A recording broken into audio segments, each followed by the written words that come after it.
100 గ్రాముల చిలకడ దుంపలో 120 క్యాలరీల శక్తి ఉంటుంది. బంగాళదుంపలో 97 క్యాలరీల శక్తి ఉంటుంది. బంగాళదుంప కంటే ఎక్కువ బలం చిలకడ దుంప.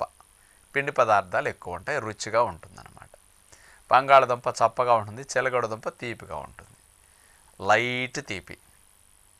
అలాంటి చిలకడ దుంపని మీరు ఉప్పు నూనె లేని వంటలు వండుకునేటప్పుడు, అట్లాగే మనం బాయిల్డ్ వెజిటబుల్స్ అట్లా పెట్టుకునేటప్పుడు, న్యాచురోపతి కర్రీలాగా 8-10 రకాల కలిపి వండుకునేటప్పుడు, అట్లాగే కొంత కిచిడీలాగా వండుకునేటప్పుడు, ఇట్లాంటి వాటిలో చిలకడదుంప మొక్కలు కనుక కట్ చేసేసి వేసుకుంటూ ఉంటే ఆ మధ్య మధ్యలో చిలకడదుంప మొక్కలు ఆ మిక్స్డ్ వెజిటబుల్లో ఉడికినప్పుడు కలిసిన, లేకపోతే కిచిడీలు వేసిన ఆ చప్పదానాన్ని తెలియకుండా పంటి కింద ఈ చిలకడదుంప మొక్క పడేసరికి